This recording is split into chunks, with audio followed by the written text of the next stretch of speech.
Okay.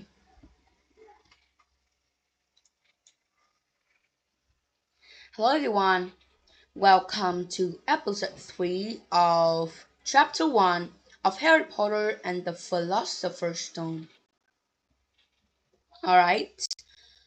Um okay. On yesterday I read episode 2, right?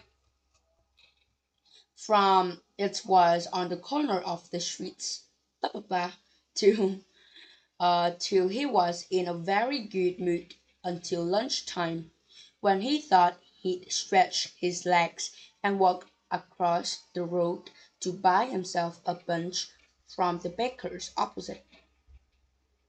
Okay, and in today's video, I will read. No, I will read from He'd Forgotten All About the People in Cloaks. Okay, to here, imagination. Okay, are you ready?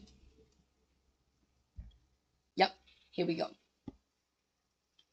He forgotten all about the people in cloaks until he passed a group of them next to the bakers.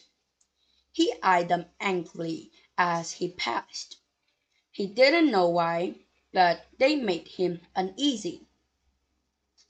These lots were whispering excitedly, too, and he couldn't see a single collecting team.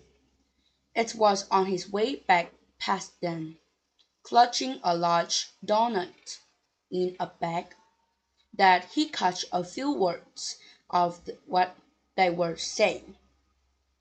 The porters. That's right. That's what I heard.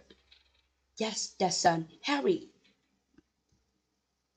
Mr. Dursley stopped dead, fearing fleet him. He looked back at the whisperers as if he wanted to say something to them, but thought better of it. He dashed back across the road, hurried up to his office, snapped at his secretary not to disturb him, seized his telephone, and had almost finished dialing his home number when he changed his mind. He put the receiver back down and stroked his mustache, thinking. No, he was being stupid.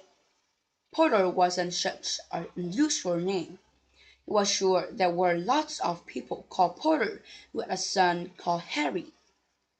Come to think of it, he wasn't even sure his nephew was called Harry. He'd never ever seen the boy. It might have been Heavy or Harold. There was no point in worrying Mr. Dursley. Of worrying Mrs. Dursley. He always got so upset at any mention to her sister. He didn't blame her if he'd had a sister like that, but all the same, those parents in cloaks. He felt it a lot harder to concentrate on drills that afternoon, and when he felt the building at 5 o'clock, he was still so worried that he walked straight into someone just outside the door.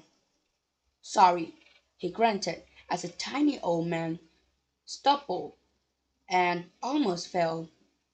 It was a few seconds before Mr. Dursley realized that the man was wearing a violet cloak.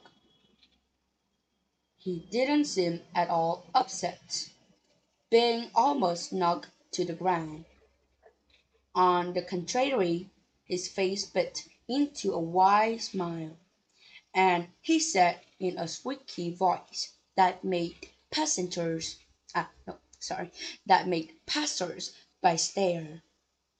Don't be sorry, my dear sir, for nothing could upset me today. Rejoice, for you know who has gone at last. Even muggles like yourself should be celebrated. It's happy, happy day. and the old man hugged Mr. Dursley around the middle and walked off. Mr. Dursley stood rooted to the spot. He had been hugged by a complete stranger. He also thought he had been called a muggle, whatever that was. He was rattled. He hurried to his car and set off home, hoping he was imagining things which he had never hoped before, because he didn't approve of imaginations. Alright, and that is the end of episode 3. 3. Okay, and tomorrow I will read episode 4 of chapter 1 of Harry Potter and the Philosopher's Stone. Okay, yes, of course, and another fairy tale or folk tales like that. And goodbye. Remember to watch in tomorrow videos. Thanks.